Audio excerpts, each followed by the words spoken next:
Ooh, maybe I should have tweeted about this.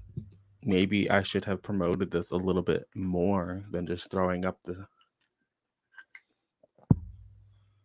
Okay, well, I'm here today to discuss Firekeeper's Daughter by Angeline Booley, which was the Choices book club pick for the month of August.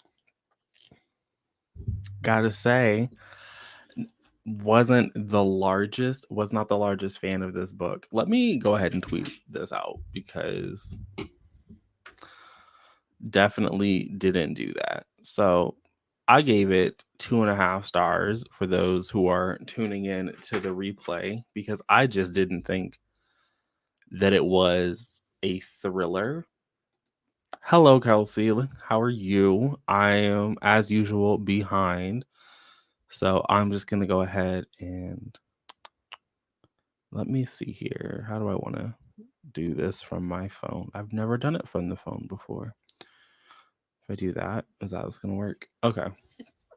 Hello, welcome. Let me know everyone gave it down in the chat. Like I said, I gave this book 2.5 stars because I was not maybe three. There is a lot going on in this book that one wasn't a thriller. See, if I didn't have the audio, I don't think I would have, because this book was long on the audio, and so I can't imagine that it would have read physically any better. You also gave it a 3-star. Yeah, I really wanted to like it. I really wanted to enjoy it, but the more that I read, I was like, when is this going to get thrilling? A high 3 or a low 4? Well, Kelsey, I would actually truly love to know what you liked about it. But the aspects that I liked were the look into the OG boy culture. I thought that was by far and away the best part of the book, because outside of that, I didn't think that it did a lot.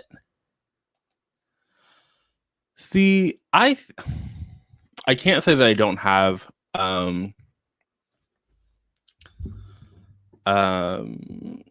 expectations, but I do expect to be thrilled. I do expect for there to be suspense. And this book didn't have any suspense. Like, as a mystery, I think that it's solid. It's a good mystery.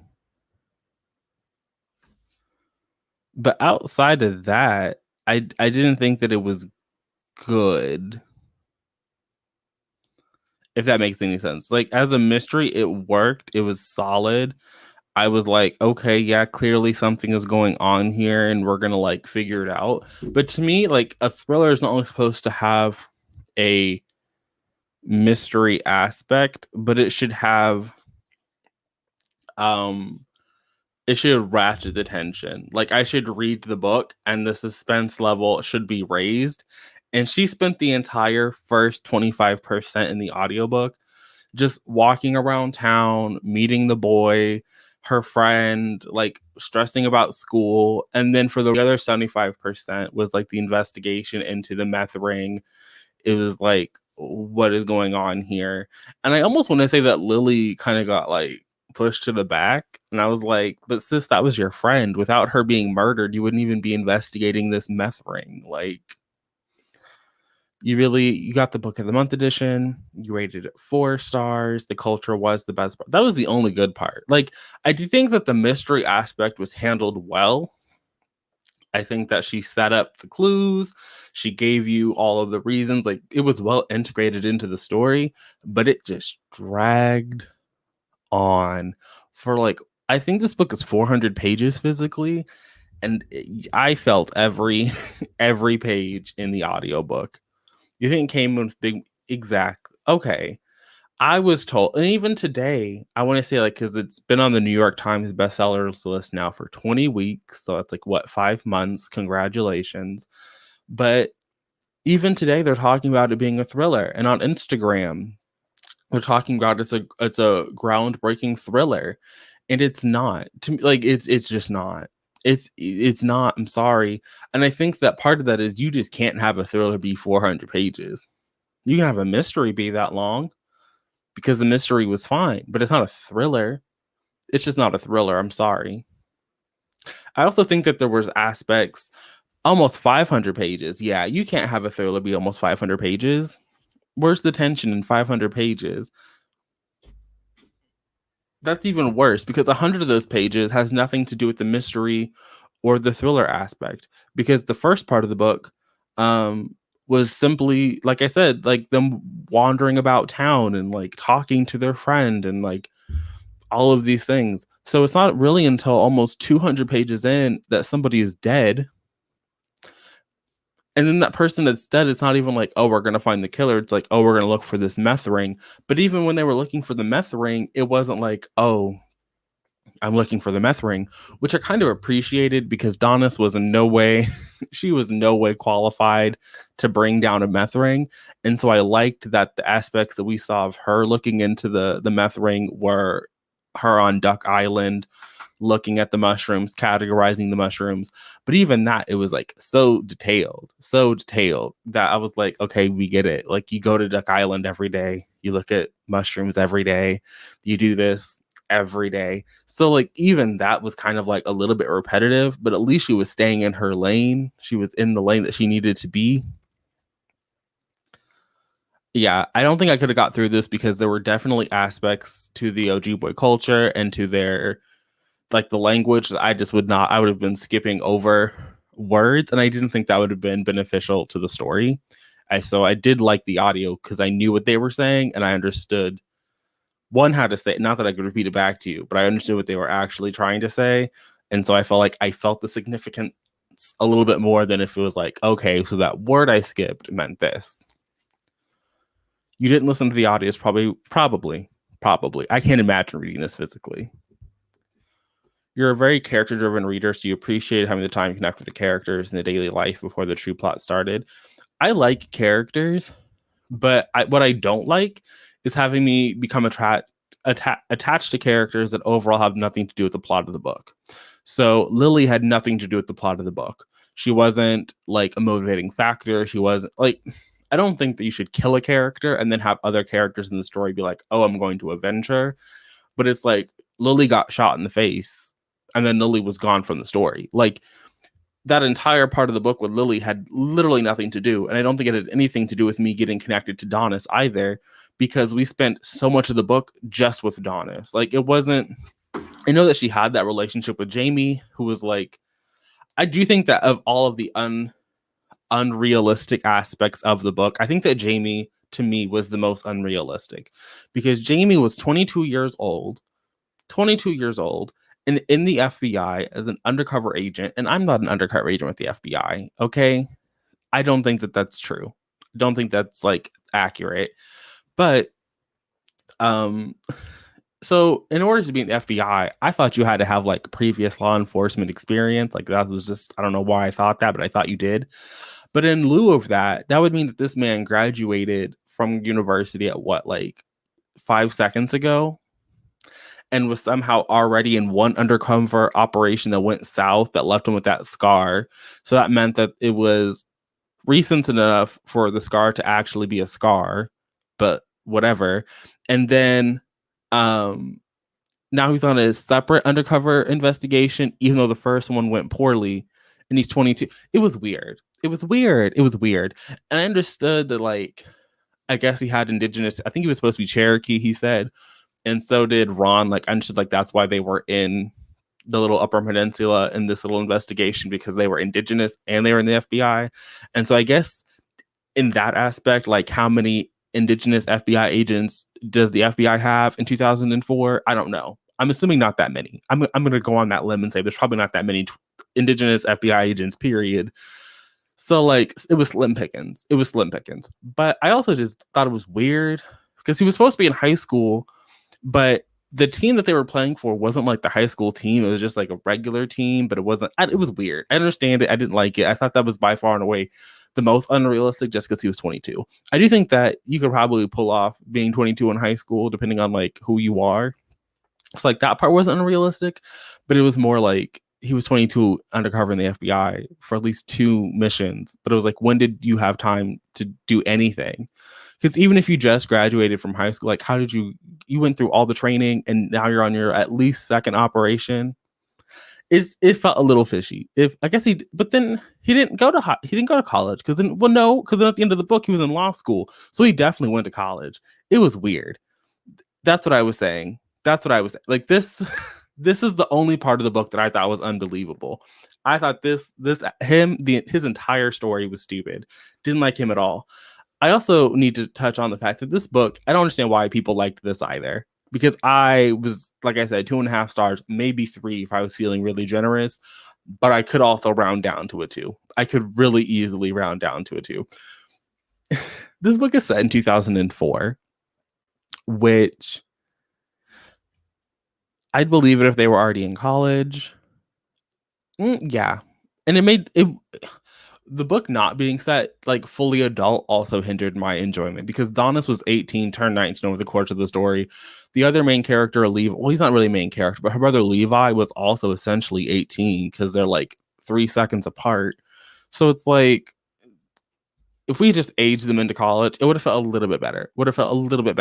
But I also don't know if who published this. I think Macmillan published this. Maybe it must have been the audio. I don't remember, but maybe they didn't want it as an adult title. But I do think it would have worked better as an adult title, and then we could have made our FBI agent friend a little bit older, and I could have appreciated that more.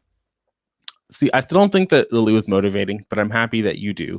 But for me, the book is out in 2004, which I wasn't sure of at first. For a while, I thought it was 2005. And then I was like, well, maybe it's like a little bit later. It's like 2008. But we finally, at the end of the book, get confirmation that this is set in 2004. And that made me really uncomfortable with the conversation that happened previously in the story.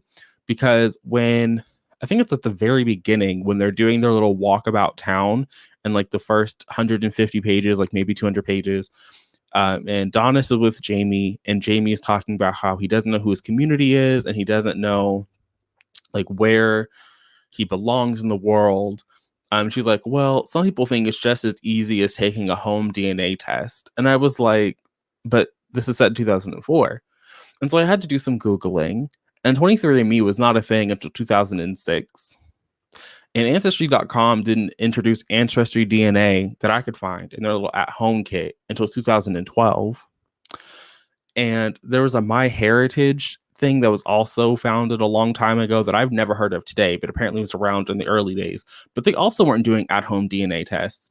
And so I was like, who in 2004 is doing at-home DNA tests? Like, contemporarily in 2021, that makes sense to me. Like, obviously, if I did my little 23andMe and I'm reading the Indigenous book, and the Indigenous person is like, well, clearly you can't just take the home DNA test and claim in, heritage. I thought like everything she said around it made absolute sense. But I was like, I don't think you could do that in 2004, Donis. Like, I think you're seeing the future here, Donis. And then later on in the book, when she got her new phone and she was trying to have, what was his name? Max? Was that the man? That little, the well, we're all here. We all read the book. The little drug operator, the kingpin, that little boy, which I also thought was a little bit ridiculous that this like actual child was the person in charge of this meth operation. But when he was like, they were at the dinner and one of the other hockey guys was like, oh, you should get the razor. The razor is so cool. Initially, I was like, yeah, Mike. There we go. Thank you. I was like, yeah, the razor was the phone to have in like 2005. But then I was like, wait, is this set in 2005? And it's not set in 2004. So they're like talking about a phone that doesn't exist, that they can't get. So like there were small timeline issues where I was like, I know that, and I think, well, let me not say I know, but I believe Angeline Boulley talked about how this book took her a long time to write because, life just got in the way. There was other things going on with her life. And so I feel like those were things that were added at some point over the course of writing the book that just were not edited out, and they needed to be edited out to make sense in this timeline. Not middle grade fantasy. I mean, I wouldn't say that it felt like middle grade fantasy. I wouldn't go there. But I that's just so cold. But it didn't feel well suited for where it was. It didn't feel like, yes, this is, I think, yeah, it just didn't feel. It would have been absolutely 10 out of 10 times better as an adult book than it was with what we got. Because what we got feels trapped between. Can I like not click on things anymore? There we go. Okay. Probably should have a friend keep track. I mean, not even like a friend. Like, this book was professionally edited. So I'm not even going to blame Angeline Booley because her editor dropped the ball there. Like, that was between the two of them. I'm going to blame the editor and not like just something. Just like, that's the editor's fault as far as I'm concerned. But it would have been better. It did not give what it needed to give at all on any level. I think because it feels trapped because you have these adult characters. And something that I want these adult characters to do adult things. And I understand that, like, Donnet, it was weird. I did think that at times, it felt like at times that the book just was more interested in giving us a scene to incorporate the Ojibwe traditions, and then the plot or the characters were secondary to that. And I don't know how, like, it didn't hurt the book because, like, we all agree that those were the best parts. But at the same time, I feel like it would have been better if they had been integrated in some way. I appreciated the hockey. I don't watch hockey, but I appreciated it. I felt bad for Donis and her messed up shoulder. Yeah, I think that they're never going to stop marketing it as a thriller because, like I said, I was going on Instagram today and the publisher is still out here celebrating this groundbreaking thriller 20 weeks on the list. So I think that if they hadn't marketed that way, I would not have went in looking for suspense. I wouldn't have went in looking for tension. I would have just went in to see how this girl wound up with the FBI. And even that, while again, I had some issues because they this is what I didn't like. So they gave Sis this whole lesson, right, on how to make methamphetamine, which I thought was a little bit ridiculous. Even in a 2004 world, the idea that we're going to teach this random 18-year-old girl how to make meth so she can identify a meth lab. Okay, strange. But then she literally did nothing with it. The only time that she utilized her little meth training is at the very end of the book when she opened up the hockey puck and was like, this is meth. And like, I don't think that she needed to go through the entire process of making methamphetamine to have like a course on recognizing meth. Like, I think they could have just done a how to recognize meth, but she was like, they made her make it, and then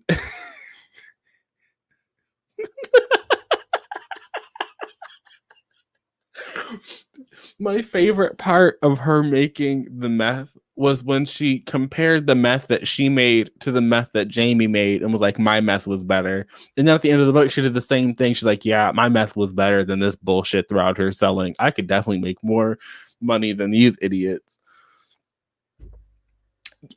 Yes, let's discuss this. I did a reading vlog for the patrons, and I had to say that this being included felt more like Bully wanting to integrate and, you know, have some kind of commentary on how the Indigenous victims of sexual assault are often like brushed aside, forgotten, that they don't ever get any kind of, I don't know if like justice is like the right word, but there's definitely limited options in terms of like going to a court and getting, you know, justice via the legal system, right? And I think that they made a that's why when she was in the hospital, room, and they talked about how well Donis was an enrolled member of the tribe, and it happened at a tribe owned, like, on tribal lands, and her assailant was not in the tribe, and so that made all kinds of, like, a legal quagmire, essentially. I understood, like, that's where she wanted to go, and so the only kind of justice or thing that she was going to get was what happened at the end of the book, where they're at the little, we get the story of, like, the daisy, that whole thing. Isn't it, were they even daisies? I forget. Okay, well, there was no well, there might have been an author's note in the audio. I'll have to, like, go back and look on Libro FM. As soon as I ended the book, I said praise be to Jesus. But that's what it felt like to me. Like, she wanted to have a commentary on, like, how Indigenous women don't get justice. If that's not what the author's note said, I don't know. And so, like, okay. But before we got to the end of the book and you get that scene in the hospital bed, it was kind of like, okay, we're at 77%, and now we have a surprise sexual assault. I hated every second of it. And it wasn't even like it was graphically detailed on the page, but I was just like, and then we just, and it's not even that I wanted, because at that point, 77%, I just want to finish the book.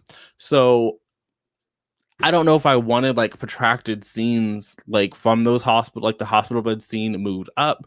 I don't know what I would have wanted, but in the moment of reading that scene and then the immediate aftermath and everything that followed that scene, I was like, what did I just read? Like, what is actually happening right now? And I wanted something that wasn't there, but what I actually want, I don't know. So I don't know if I would say, like, delete it, because I would have deleted the random references to the razor and hone DNA testing before I deleted that sequence. But I personally also wouldn't have included it, especially because the assailant man turned out to have, like, nothing to do with it. And so, like, it was like a red herring and a sexual assault that just, or I'm calling it a red herring because there was really nothing ever tying the man to the meth ring. But still, Donis was convinced that he was involved with the meth ring, even after she herself was stating that he had nothing to do with the meth ring. So, like, I think his name was, like, his last name was Grant, whatever his name was. So it was just like layer on top of layer on top of layer of just odd decisions that were happening at the end of the book. So if somebody read the author's note, like Kelsey, if you read the author's note and you can tell us what she was actually aiming for in that moment, I would love to hear it. Because for me, I was just like, what are we doing? Why are we here? Can we not be here? Because I would have appreciated not being there more than the experience of being there, if that makes any sense.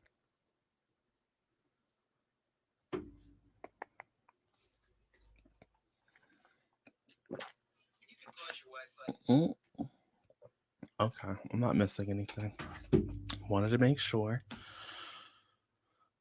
So those are all the things I didn't like. I didn't like that scene specifically because I also felt that it was being brushed over. The timeline issues. She said she felt it was important to show that painful reality of those experiences within the specific context of the predatory targeting of Native women.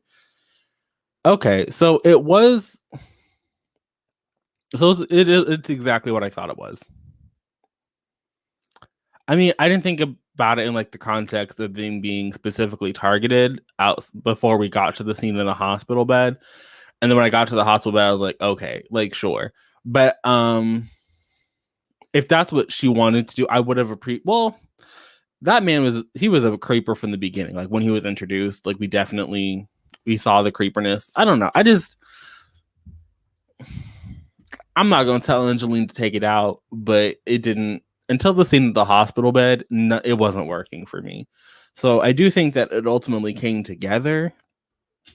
It just took slightly longer than I would have liked. But that's when it needed to come together, I guess. So I'll allow it. He was very sus from the start. Like like I was definitely okay, he's probably involved. Probably wouldn't be surprised if this man is out here being the meth leader.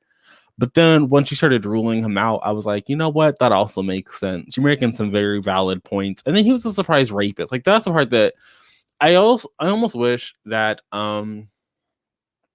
well, did it happen before or after?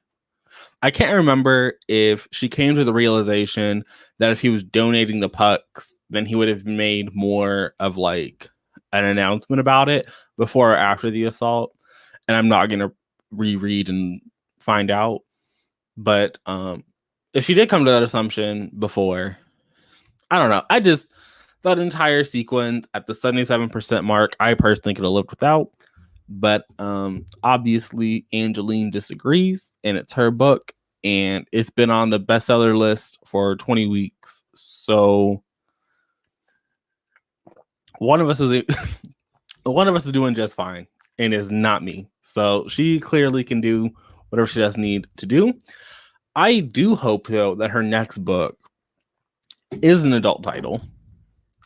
And if it's not an adult title, then I hope that it just feels more like I think that there are YA that is written that's like old, like just old, probably be middle grade at this point. There's YA that's written for like 12 to 15 and then like 15 to 18. And this feels written for like just actual maybe like I guess you could be 15 reading Firekeeper's Daughter. It might be more thrilling, but I don't know. I feel like teens deserve better thrillers. She goes on to say that it was paramount to share and celebrate what justice and healing looks like in a tribal community, cultural events, blanket parties, and more. Like I said, I appreciated it once we got to the hospital bed and then we got to like move on. But in the moment, it just, and I don't know how you, I don't know how somebody goes about writing sexual assault. Like better is not the word I want to use, or like integrating into the story better. I think that sexual assault should always feel like it's coming out of left field, but at 77%, it definitely felt like it was coming out of left field. I was like, and now we're here. I think it's just also because I don't read a ton of thrillers or mysteries. But it's kind of like the thing that like adult books love a surprise pedophile and they love a surprise rape scene, and that's what it felt like. It didn't feel like it was, I don't know, whatever the word is to like that. It didn't feel there. But I do think that after the immediate aftermath and when we were tying up all the loose ends in the story, it felt like it came together better. And so this part makes sense. I would definitely rather read an adult book from her or read I would read another YA from Angeline Boulley. I would not read another thriller from Angeline Boulley. I wouldn't read. No, I didn't mind the reaction. The like Donna's reactions and everything she did after that scene made sense. It was leading up to the scene, I was like, oh, and now we're here. Hate that for Adonis. And then it was, like I said, it wasn't a graphic moment, so it was over. And everything that happened after that made sense. And then in the hospital bed, I felt that the motivations for everything made sense. But in the moment, I was like, I'm here for a meth ring. I signed up to read about drug dealers and maybe a murderer. And so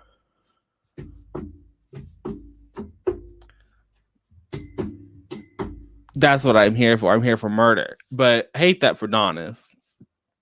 And then it happened, and I was like, okay. And then we got to the hospital scene at like 85% of the book, and I said, okay. Suddenly that all makes sense.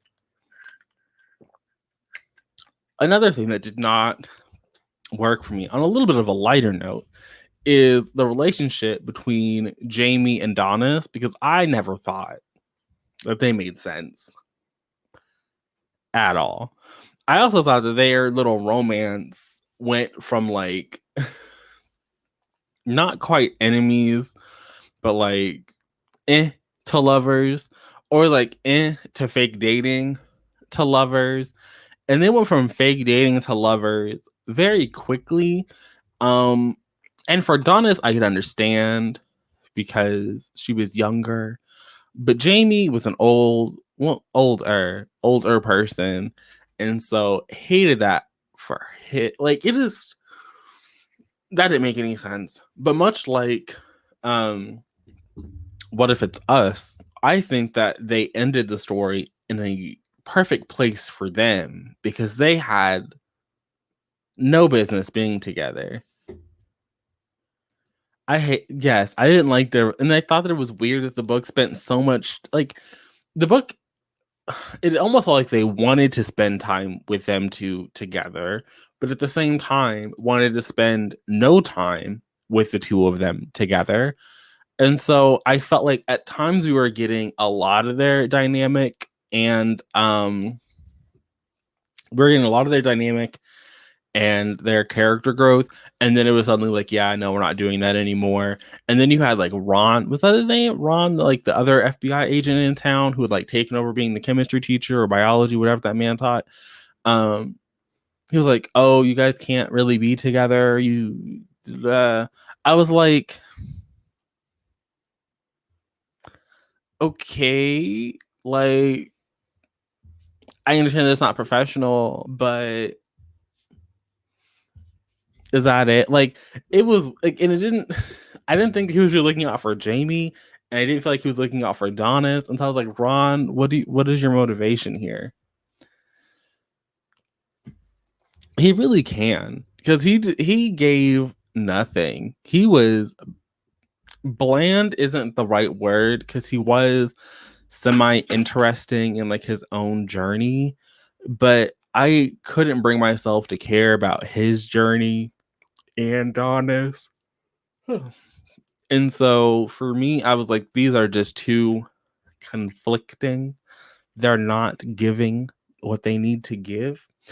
And so I'm going to need Miss Angeline Bully to pick a struggle, because I need to investigate the meth, or I need to investigate this relationship, because they both need an equal amount of attention.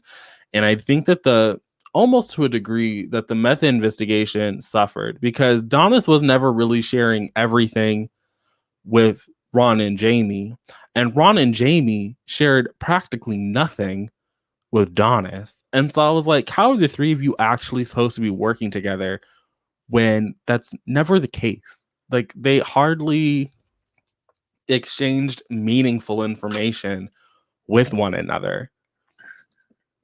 And when Donis did start to share information, she didn't share everything, which I thought was, I'll allow it because she's the main character. But I was like, this is a failed partnership. And the things that Donis isn't sharing with you aren't exactly important to your investigation. So, like, I can understand why she's not sharing it with you. But, like, they gave her, like, they taught her how to make meth, and then that was it. And then when she didn't tell them things, they would get really upset and be like, you're supposed to tell us immediately, not several minutes later, not a couple days later, not after you've had time to process this information. And it's like, ma'am, sir, her best friend just got murdered in front of her like a week ago, and she just learned that her dad, like her uncle, was working with the FBI after she done blamed the man for overdosing for the past, like, and it's, what was, like, 6 months? Like, it was pretty recent. It wasn't even like a full year, allegedly, because he died in like February, and then the book was taking place in like August. So exactly, like, You mean to tell me that you sat there and counted every page? I would have almost appreciated it more if like someone like you have a spiral bound notebook and you just like rip pages out and some of the paper gets left in the spiral. I would have appreciated it more if he was like, yeah, I noticed there's like paper stuck in the thing. So, but you mean to tell me this man sat there and counted? Stop. Stop. Stop. Never came like it was just weird that their partnership never felt like it was an actual partnership between those two, let alone all three of them. And then Ron would disappear for large stretch. Well, large is a bit of an exaggeration, but it felt like he exited for large stretches, only to come back in on the little hockey van bus because he had to play the role of the uncle. And then at the end, because Jamie was kidnapped and he was stuck in a trailer. Now, can we talk about them being stuck in the trailer? Because I thought that might have been the most Scooby-Doo thing I have ever read. It's kind of like Prior the Orange Tree ends with twitches, and Firekeeper's Daughter ends with some Scooby-Doo buffoonery. I had a really hard time believing they would choose her to help in the first place. Even every time she didn't share information, I was like, yep, wrong helper. See, for me, I thought that Angeline Boulley went out of her way to give us reasons why they chose Donis. Like she did that whole little science fair presentation. She was already close to the last informant. So like I kind of understood. And they didn't even ask her to help until her friend had been murdered in front of her. So like part of me understood why, but at every turn she was like not sharing information. And as the reader, I understood why she wasn't doing it. I understood that like she was still trying to protect her community. So like I could understand her reasoning, but from the outside looking in, you would think they would just like cut her. They would have cut her loose, but like cut their losses, found somebody else. But at the same time, I thought it was really weird to me that, well, maybe it's not that weird. Maybe it's not that. Let me not use the word weird, but I did think that they had like no idea like what they were actually looking for, and I thought that it was, to me, I thought it was a little bit, well, because Donis never told them that about the little people being like a part of their culture, like a part of their mythos feels like the wrong word to use, but like that's the many like part of their, life. And so for her to like let the FBI continue to think that they were adding a mass hallucinogen when like they weren't was weird. I thought that was weird. I thought that was very weird.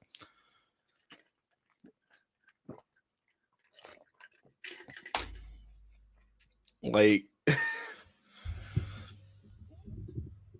I also thought it was, well, I guess her uncle that died was the white one. So him not knowing about the little people, okay, I will allow it. But her and then be like, yeah, that was strange. Felt like she, at some point, it almost felt like she was actively allowing them to pursue leads that were going to get them nowhere, which can be fun on television. Like it can be fun over the course of several episodes, but not over the course of 488 pages, over 448 pages. Like that's a little unnecessary to me. I felt that it was just, again, I did not enjoy a lot of this book. I did like Donis as a character. Even Lily, before she got shot in the face, was a lovely little side person. I forget the name of, I think it was Lily's aunt, her grandma, the one who gave Donis the Jeep. She was the narrator when she did that, like that woman's voice. I knew something great was about to happen. She was a delight to read. I mean, technically all of the elders at the little center, when they were all helping her avoid Levi on the boat, that was great. Although, side note, Levi and his whole little Scooby-Doo ring. Let's talk. Well, I guess it was technically Mike's Scooby-Doo ring. June, great character. The let's talk about the Scooby-Doo ring, because I thought that, like I was saying earlier, that the parts in the trailer were just utterly ridiculous. That they had Granny June, she really saved the day. But when they were talking about the piss pot and how they had like taped off sections of the trailer so they could like see how far they could, that entire section, they were another reason to give the book an extra star. When they were also, I was not a texter in 2004, but you were out here in group chat. Like there were group text messages in 2004. I don't know. I was but a child, and I was not a child with no cell phone. So I will neither confirm or deny the existence of group text messages in 2004. But I did think that was a little different. Hadn't heard of that one before. But when they were in the trailer taping off sections, I thought that was a little ridiculous. It was very much Scooby-Doo. I also thought it was utterly ridiculous that one boy just like refused to talk to anybody ever. I mean, I guess he talked to his parents, and like that was cute. Like, sure, go talk to your parent. Exactly. And then even when they revealed that the coach was in on it, I was like, for me, it was so hard to believe because, I mean, they were never.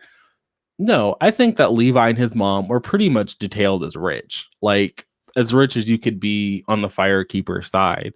Like Donis was rich because she had the white grandma who apparently was like just fabulously wealthy. And then, but the Firekeepers were not like poor people from what I read. They were doing just fine.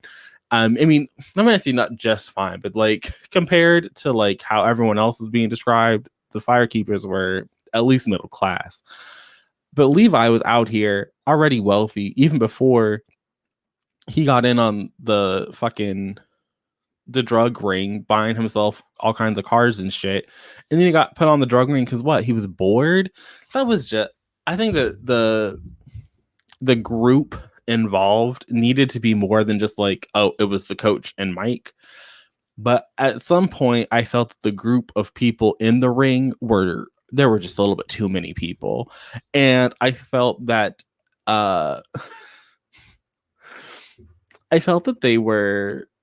they involved too many people in their operation, because it's like if they were using the fake pucks or like the little pucks that they were handing out as souvenirs as drug delivery vessels, that feels like one, like how do you, was like every puck that they handed out full of meth? But it couldn't have been, because they would have made no money that way.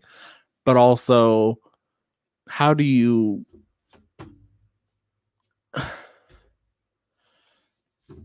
that part. And I've also never wired money to, I guess like when you're looking at the statements or whatever, it'll show like, but it doesn't tell you. Does it tell you? I don't look at my bank statements often enough to be like, it's going to fucking Panama. But she was like, oh yeah, and then I got transferred to a Panamanian bank account. And I'm like, but you never detailed to us the vacation that the Firekeepers took to Panama. Like, how do you open a Panamanian bank account and never go to Panama? Explain that one to me, please. Like there was never even like an offhanded, was there? I don't remember. I don't recall an offhanded mention of even being like, oh, and the Firekeepers every third Saturday of the 2nd October go to Panama. Like it was just weird. I also thought it was weird the reasoning that Levi wouldn't give Donis the green scarf because Donis's mother.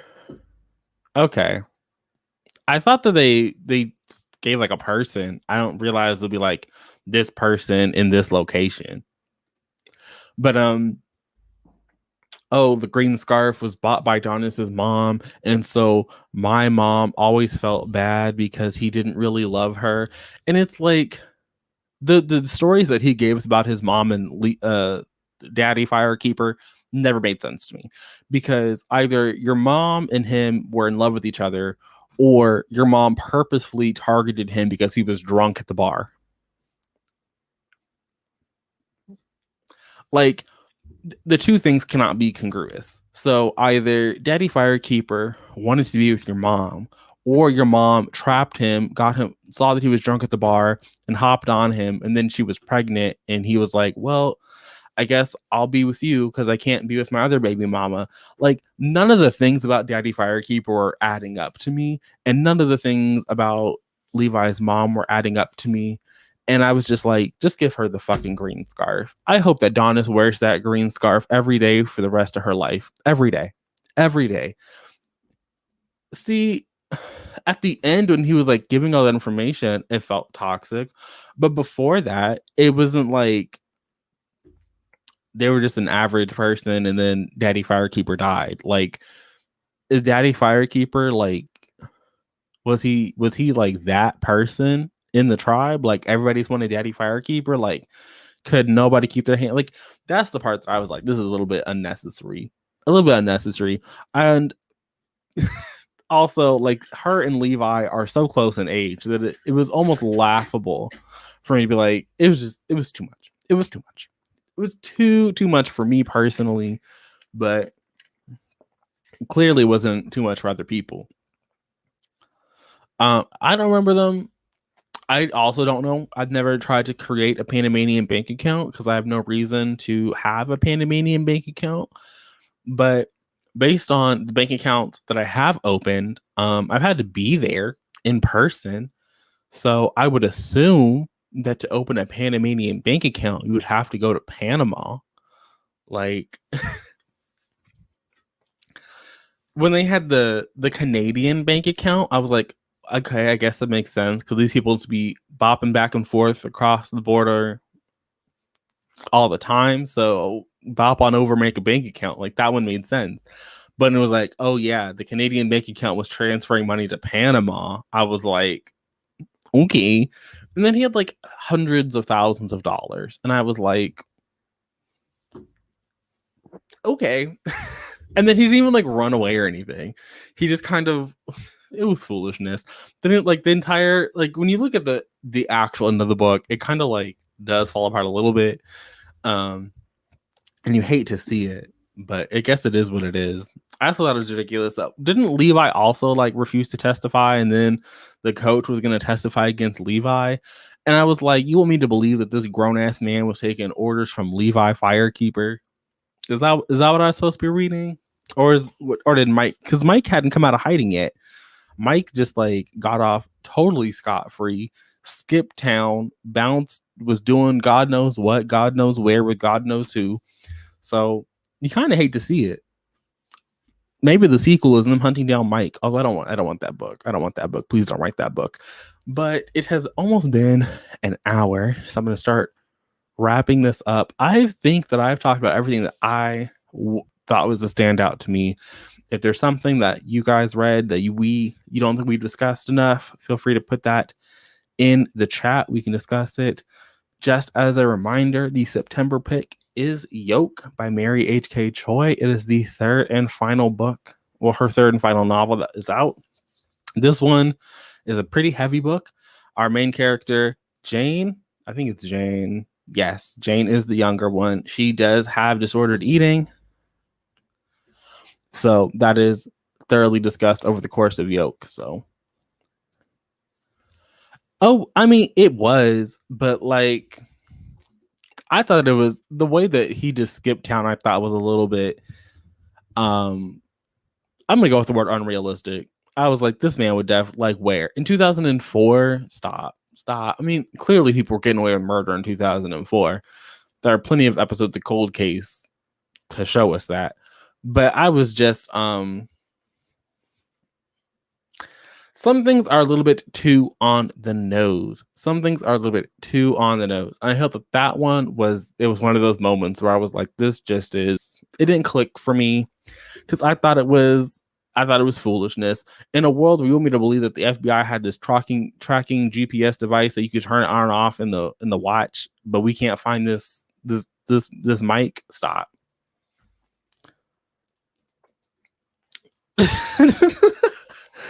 I don't think that this book needs a sequel, and I don't think that Angeline Boulley is interested in writing a sequel. So I think I'm safe because I don't think that a whole book the way that you would have to contort yourself, bend over backwards to make looking for Mike interesting.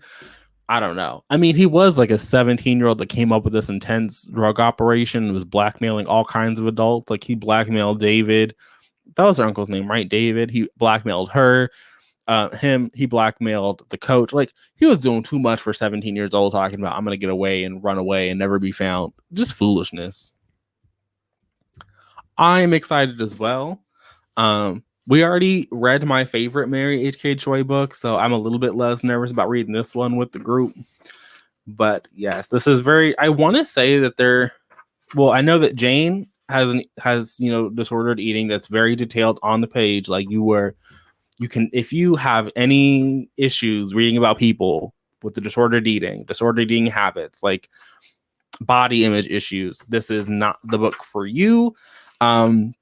There's also a lot of stuff relating to Jane's cancer diagnosis and just general feelings there.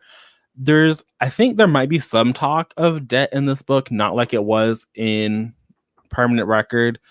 So I know that this one also starts off with a trigger warning by Mary at the beginning of the book to kind of also give you a heads up of some of the heavier themes in this one.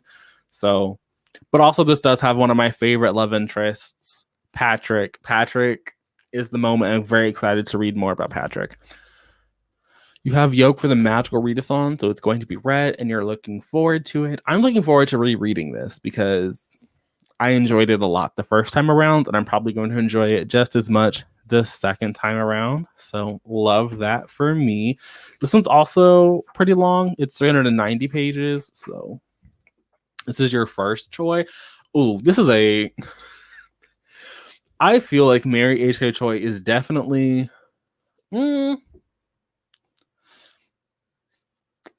is an interesting place to start with Mary H.K. Choi. I think I tell most people to start with Emergency Contact because it's the closest to a traditional romance that she has written, whereas the other two books are very different. And there isn't a sensual Permanent Record does have a romantic element to it. And so does Yoke. But as she has written novels, that romantic element has gotten smaller and smaller. And I wouldn't classify any of her characters as particularly likable, or most people don't find them too enjoyable either. And I think that Jane and June are very much in that unlikable category, but I think that they give us a lot of sibling mess that is believable. So I love it. Not quite as much as Permanent Record. Permanent Record is still and probably will for always be my favorite, but Yoke, this is a solid book, solid timeout, and I'm very, like I said, I've said it a couple times now, I'm definitely looking forward to rereading it with all of you. She has an adult novel coming out in 2023, so y'all know that we'll be reading another Mary H.K. Choi book in 2023. So you can put that down on your calendars. So, but with that said, I think that we have been here long enough. We've been here for 55 minutes. Thank you all for coming out on this Saturday to talk with me about Firekeeper's Daughter by Angeline Boulley. We will have our discussion for Yoke probably also that first weekend in October. So you'll have plenty of time to get through Yoke. But I'm going to go now. So like I said, thanks for coming out. I'll see you guys again soon in another video. But until then, and until next time,